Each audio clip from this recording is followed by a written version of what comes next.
Well, if I knew, I'd find him. There was a man who owned a very large company, and he was getting ready to retire.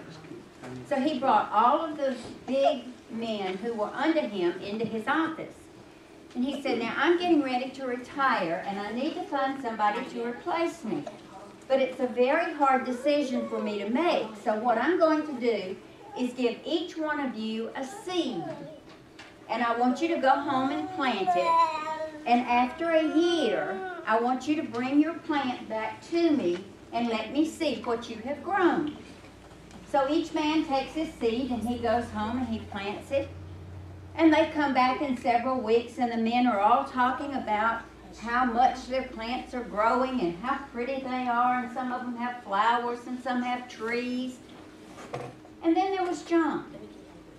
And John stood back in the corner because nothing was happening with his seed. It wasn't growing. He was watering it every day and he was giving it fertilizer and he was taking care of it, but nothing was happening. So after a year was over, the president of the company came in and he said, okay, today's the day. I want you to bring all your plants in today and let me see them. So all the men brought their plants in, and John said, well, I'm just not going to work today because I have nothing to show. My plant didn't grow. Even after I watered it and fertilized it, it just didn't grow. So all the men brought their plants in, and after some coaxing from John's family, they finally convinced him just to go ahead and take his plant in anyway, even though it didn't grow. And they get in the meeting room, and the president comes in, and he's looking at all these beautiful trees and flowers, and John's kind of standing back in the back because his plant didn't grow. And the president walks by, and he's, that one's pretty. Yes, that one's beautiful. Well, that's a pretty flower there. And after he looks at all of them, he steps back and he says, John, would you come up front, please? Well, you know what John thought. He thought, man, I'm going to be fired because my plant didn't grow. The president called John up and he said, no, bring your pot with you. And John brought his flower pot up, and it had nothing in it. And the president of the company looked at all the other men, and he said, I want you to meet your new president. Well, John said, surely you can't be talking about me because my plant didn't even grow.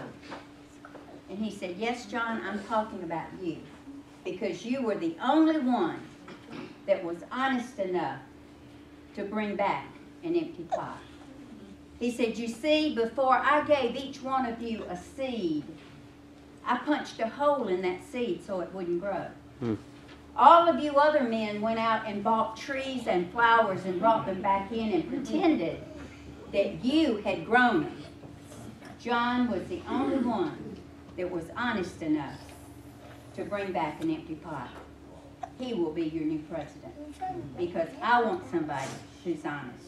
Amen. And boys and girls, I tell you that to tell you that honesty is the best policy. Amen. When my children were growing up, I would tell them, be honest with me. If you do something, you'll still get punished, but I promise you the punishment will be not near as bad as if you lie to me. And boys and girls, let me tell you, God gave mamas and daddies an extra sense when it comes to lying. Amen. They know. You can stand there all day long and look them in the face and say, but I didn't do it. They know. And the punishment is always worse if you lie.